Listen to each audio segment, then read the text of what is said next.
안녕하세요. 공부해서 떡상하자 떡상 곰돌입니다. 지금 주식 스킬 트레이닝 2강을 시작을 할 예정인데요.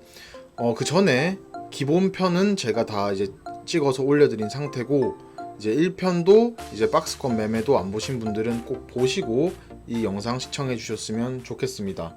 그러면 바로 지금부터 진행해 보도록 하겠습니다. 복습 한번 하고 가겠습니다. 이제 박스권 매매라 그래서 다른 말로는 또 이제 횡보, 그래서 뭐 가로로 이제 쭉 계속 뭐 직진하고 있는 상태, 이런 표현으로도 이제 쓰이는 단어인데요.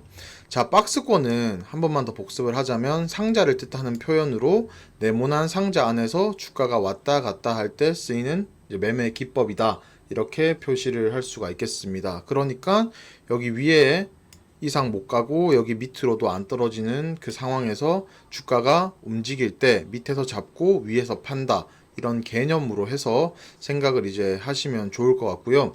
제가 최근에 영상을 찍으면서 박스권 매매 괜찮은 종목들 올려드렸었는데, 그 종목이 박스 하단에서 다시 치고 이제 올라가면서 왔다 갔다 하는 모습들이 있었기 때문에 이런 것들 참고하셔서 주식 매매하는데 도움이 되셨으면 좋겠습니다.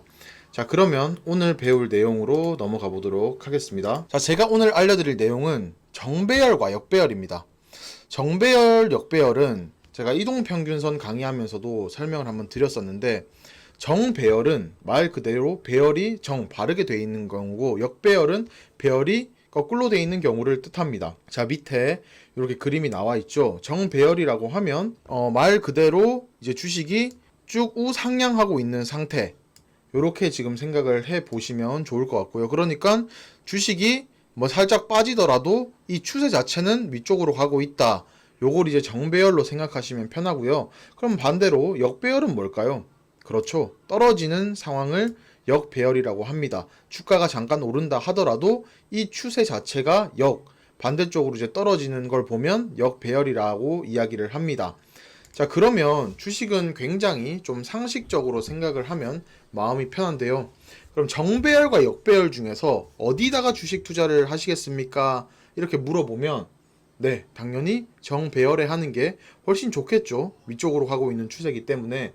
자, 그래서 이 정배열과 역배열을 어떻게 찾아내고, 그러면 어떤 식으로 투자를 하면 조금 더 확률을 높일 수 있는지 알아보도록 하겠습니다.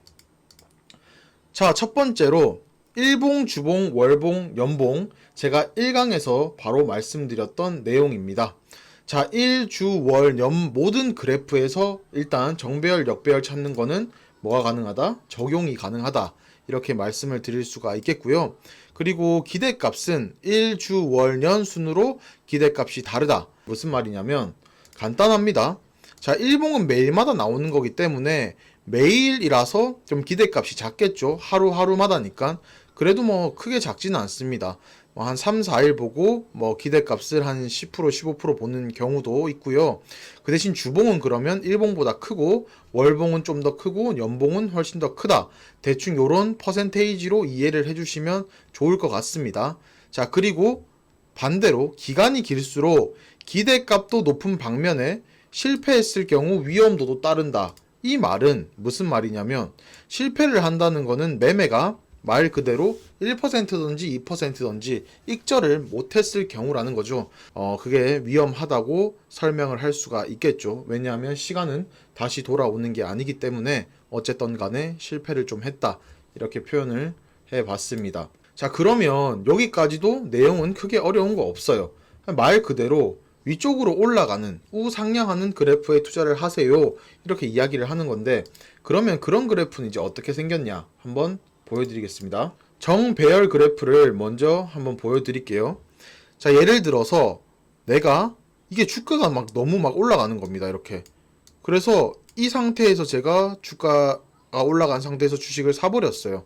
하지만 얘가 정배열이라면 그 순간은 며칠 동안 마음은 쓰리겠지만 결국 이 주가를 회복하고 한 번 더 탈출 기회를 주고 수익권에서 또 탈출 기회를 준다는 겁니다. 그러니까 바닥에서 올라왔다고 어느 정도 선에서 이거 사볼 만하다 해서 물렸어도 정배열 추세라면 탈출할 가능성이 좀 굉장히 높다, 이런 방향으로 이제 좀 해석을 해볼 수가 있겠습니다. 그래서 그래프가 우상향한다. 위쪽으로 계속 이제 올라간다. 이렇게 생각을 하면 될 것 같네요.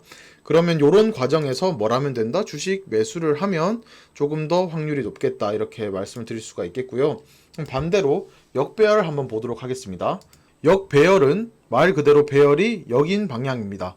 자, 눈에서도 보이다시피 주가가 계속해서 하락을 하고 있죠. 그럼 정배열과 다르게 이런 문제가 불상사가 발생을 합니다. 자, 여기서 나는 고점에서 샀어. 이렇게 된 겁니다.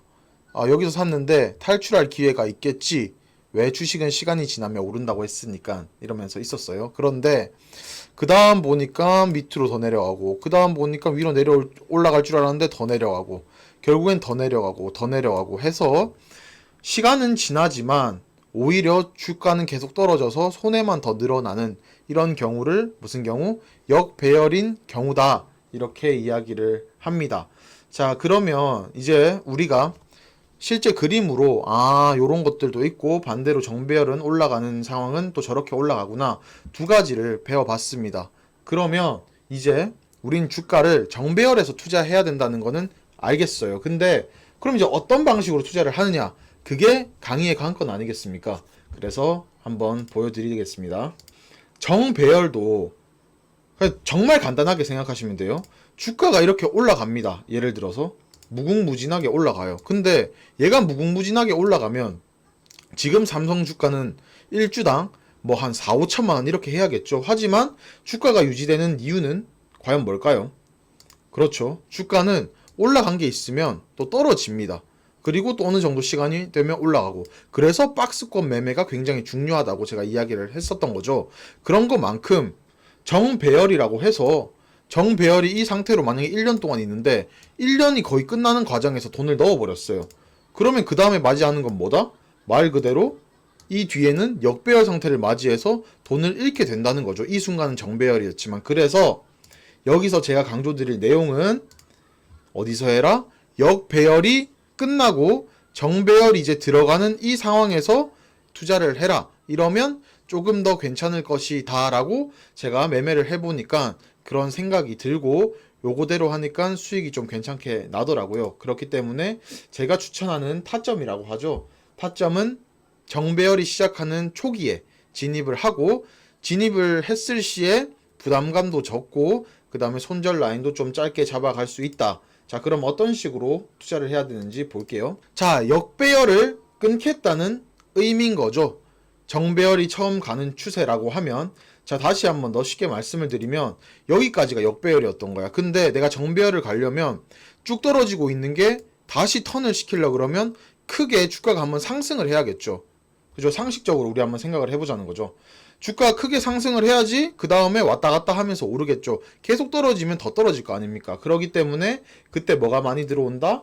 거래량을 수반해서 들어온다. 근데 우리 거래량은 누가 들어온다 그랬죠? 네, 세력이 올리겠다는 의지가 있다. 요렇게 생각을 하는 거죠. 결국에는 그러니까 주가는 세력과 계속해서 뭐 연관성이 있을 수밖에 없습니다. 그래서 다시 한번 더 말씀드리면 거래량이 터지면서 하락 추세를 마감을 하는 거고요. 자, 그 다음에 이동평균선이 정배열이 되기 위해서 움직일 때 자, 그러면 원래는 막 이동평균선이 막 이렇게 돼 있었어요. 1년선 뭐 240일이고 여기가 60일이고 20일 이렇게 있다가, 이러면 제가 무슨 상태라 그랬죠? 역배열인 상태라 그랬죠? 그러다가 240일이 쓱 밑으로 내려오고 60일이 중간으로 가고 막 20일이 이렇게 올라오는 요런 구간입니다. 역배열이 끊기는 구간. 자, 요런 구간이 뭐다? 주식을 사기에 괜찮은 상태다. 요렇게 또 말씀을 드릴 수가 있겠습니다. 자, 그럼 요런 경우가 진짜로 오거든요. 자, 그리고 두 번째로는 요런 움직임을 보이면서 거래량이 크게 터진 이후에 바닥이 만들어지면서 쌍바닥, 이제 박스 형태가 되었을 경우도 괜찮죠. 어떤 경우냐면, 자, 쉽게 설명을 한번 더 들어볼게요. 주가가 이렇게 쭉 떨어지고 있다가 갑자기 장대 양봉이 이렇게 뜨거나 아니면 양봉이 뜨면서 계속 맨날 하락하던 추세를 마감을 했어요. 맨날 막 이렇게 떨어지고 있었는데, 자, 그 다음에 올랐으니까 또 어느 정도의 조정 기간을 거치겠죠. 조정 기간이라고 하면 뭐 이렇게 올라갔다가 내려갔다가 올라갔다가 내려갔다가 하면서, 자, 그럴 때 요 경우가 이제 박스가 만들어진 경우도 좀 들어가기 괜찮더라. 왜냐? 세력들이 그러면 여기서 돈을 많이 써서 올린 다음에 어느 정도 더 모으고 뭐를 한다? 본격적으로 이렇게 상승을 시키기 때문에. 왜? 의미 없이 장사꾼들이 들어오지는 않았을 거라는 거죠. 그래서 요런 생각을 하고 예측을 하고 들어가 본다는 겁니다. 자, 그리고 요렇게 했을 때 장점이 있습니다. 장점은 뭐냐면, 자, 그럼 그 바닥이 결국에는 지지선이 되는 거겠죠.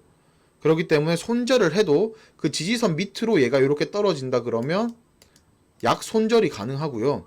수익 같은 경우에는 여기 위에 보는 것처럼 이걸 뚫고 박스권을 뚫고 나갔을 때도, 왜? 얘가 이제 정배열 형태가 되기 때문에 기다리면서 수익을 더 볼 수도 있는, 큰 수익을 바라볼 수 있는 기회도 된다는 겁니다.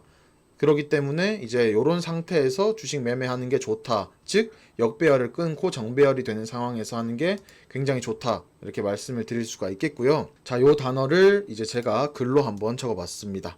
자, 그래서 요거는 한번 읽어보시면 좋을 것 같습니다. 자, 제가 지금까지는 또 그림으로 해서 결국에는 역배열 끊고 정배열 되는 구간이 좋다, 이렇게만 말씀을 드렸는데, 이제 한번 차트를 보고 우리가 이야기를 나눠보는 게 좋겠죠. 차트로 설명드리도록 하겠습니다. 자, 요 차트 같은 경우에는 주봉을 가지고 왔고요. 자, 보기 쉽게 설명을 한번 드릴게요. 이 차트는 누가 봐도 쭉 떨어지고 있었죠. 그 다음에 뭐랬다? 횡보를 길게 했다. 박스권을 만들면서 길게 했다. 그리고 어디서? 요 부분에서 뭐가 터지죠? 거래량이 엄청나게 터지면서 상승을 시작을 합니다. 이런 구간이 어떤 구간? 역배열이라는 안 좋은 상황을 끊고 정배열로 올라가는 추세인 상황, 이런 식으로 생각을 하고 진입을 하는 각을 만들어 본다는 거죠. 그렇기 때문에 이 역배열을 끊는 자리에서의 진입은 굉장히 좀 의미가 있다, 이렇게 이제 생각을 하시면 될 것 같고요. 자, 몇 가지, 한두 가지 정도 더 보도록 하겠습니다. 자, 여기 이 종목 같은 경우에도 주구장창 위를 뚫지 못하고 하향 추세로 갔습니다. 여기 봐도 여기서 저항선에서 걸리면서 올라오지 못하고 있다가 이날 어떻게 됐나요? 큰 거래량을 동반하면서, 없던 거래량들을 동반하면서 오르기 시작을 했죠. 그리고 여기 같은 경우에는 단기에 뭘 만들었을까요? 박스권을 만들고 상승하기 시작합니다. 자, 그리고 다시 올라가고, 요런 상태로 정배열 초입에 진입을 하면 손절 라인도 작고 그 다음에 들어갔을 때 부담감도 좀 덜하다, 요렇게 생각을 할 수 있겠습니다. 이거 말고도 여러 종목들이 많은데 이런 종목들만 찾아서 해도 주식을 하는데 큰 문제가 없고 그 다음에 자기 자신에 대한 믿음이 생긴다, 볼 수가 있다는 거죠. 자, 그럼 넘어와서, 그런데 우리가 그럼 지금 역배열이 아닌 정배열 상태에서만 해라, 이렇게 이야기를 했는데 역배열 상태에서는 그러면 절대 안 되는 건가요? 이렇게 말씀을 하실 수도 있습니다. 근데 역배열도 매매할 수 있습니다. 그렇지만 역배열일 뿐이지 그 안에서 오르고 내림은 분명하게 존재를 한다는 거죠. 반대로 올랐다가 내렸다가 올랐다가 내려갔다가 어쨌든 여기 상태에서 오름이 존재를 하니까요. 그렇지만 제가 여기도 적어놨죠. 고수의 영역입니다. 위험 부담은 애초에 안 하는 게 좋다라는 거죠. 그러니까 말 그대로 주식이 떨어질 때도 밑으로 갔다가 올라가면서 떨어지겠죠. 한 번에 주식이 이렇게 떨어지는 주식은 없습니다. 없고 늘 왔다 갔다 하면서 떨어지기 때문에 이 상태에서 그 중간에 오르는 부분을 매매를 하는 건데, 타점으로 보고, 요건 지금 초보자분들이 굳이 할 필요도 없고 찾아서 할 이유도 크게 없다는 거죠. 그러니까 정배열 초입에 들어가는 것들만 좀 하면 좋다, 이렇게 말씀을 드릴 수가 있겠습니다. 자, 오늘 주식 스킬 트레이닝 마무리 정리를 한번 해보도록 할게요. 항상 머릿속에 숙지해야 될 것은 주식 스킬은 2-3% 정도의 확률을 높여주는 겁니다. 정배열 상태에서의 매매도 박스권 매매처럼 기다림이 되게 중요하고요. 정배열이 됐을 때 저희가 항상 얘기를 하죠. 정배열이 되기 위해서는 뭐가 돼야 된다? 갑자기 거래량이 터지면서 역배열, 막 내려오던 게 끊기고 올라섬이 돼야 된다. 그러니까 당연히 거래량이 엄청나게 들어오겠죠. 그렇다고 또 무작정 잡지 말고 오른 후 충분히 박스권과 바닥 형태를 이루었을 때 매매를 하면 좋다는 겁니다. 주식은 무조건 심리 싸움입니다. 언제든지 평온하게 내가 이 가격 오면 잡는다, 안 오면 가라, 난 또 다른 종목 있다, 이런 마음가짐으로 주식 매매를 하시기를 적극 추천드립니다. 그리고 제가 요즘 늘 얘기하는 거, 코스피랑 코스닥 지수를 이기는 힘은 없습니다. 최대한 우리 지수를 보고 대응하는 습관을 가질 수 있도록 합시다. 자, 지금까지 열심히 공부해서 떡상하자, 떡상 곰돌이였습니다. 여러분의 행복한 주식 투자의 미래를 응원합니다. 감사합니다.